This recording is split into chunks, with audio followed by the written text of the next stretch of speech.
My name is Anthony Dinova. I own Winter Park Events LLC. I'm a real estate agent and I invest in properties and I flip homes. Working at this company, making 50 phone calls a day, like literally boiler room phone calls every day. I hated my life and I was like so down on my luck because, you know, I was in the Marine Corps for 6 years. I was Marine in the quarter.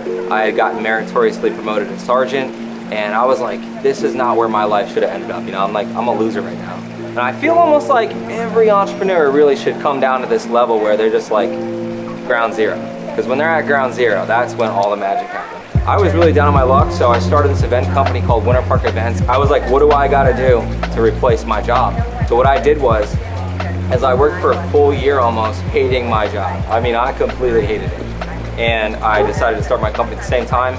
After a year went by, I quit my job. To any other entrepreneur that is like interested in understanding how much they're worth, I got something to tell you.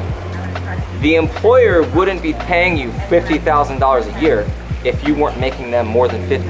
Otherwise, you wouldn't have a job. I took it full time. I grew it to 35,000. Next year is 65. And before you know it, in my third or fourth year, I think I grossed almost $100,000. And I was left like, kind of like, you know, I've done a lot in the event business, it's good. I want to try something different. I want to move into something that's a little bit different. And I said, I really like real estate. So I got my title insurance license, realized I don't really want to be in title insurance, but I do like real estate. So then I went and got my real estate license. At the time, I didn't know if I wanted to be a realtor. I just wanted to really flip homes. I didn't know if I was going to use it. I kicked it off. From the time that I made my first sale in real estate, I made over a six-figure income on that 12-month rolling period. And just helping people find homes, buy homes, sell their homes. I did exceptionally well, but you know what? It was that grit, that hustle, that determination that you have to have as an entrepreneur. So I was lucky enough for a few people to give me a shot, and before you know it, one sale led to another. I've sold over 20 homes since. So this was gonna be my house. I ended up buying this for myself, but ended up flipping it and selling it. I bought it for $385 and I sold it for $440.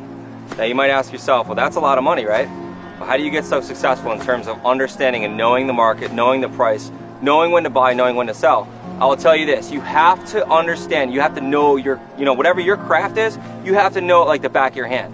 So for example, if you see behind me right here, that house was purchased from a friend of mine, from somebody I knew, but I didn't know him at the time. What I did know though is that he bought it for $385, and I knew that both lots were essentially the same size.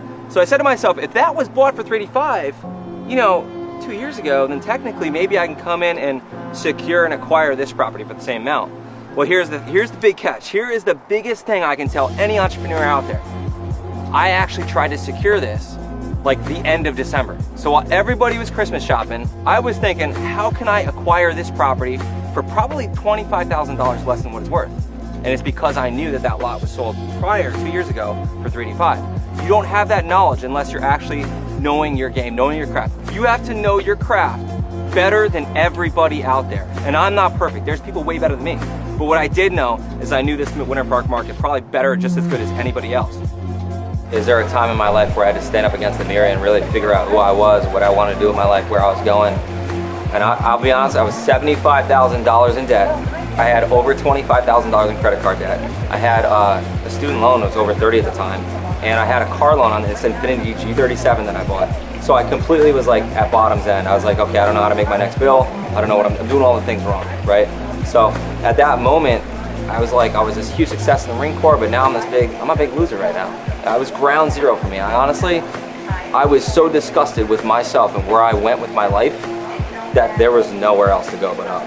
I was eating ramen noodles and peanut butter and jelly, working 70, 80 hours a week, trying to figure it out. And there would be nights I couldn't sleep for 2 hours. I had heartburn, my diet was all messed up. You need to pick yourself up out of that hole and grow. Nobody else will help you.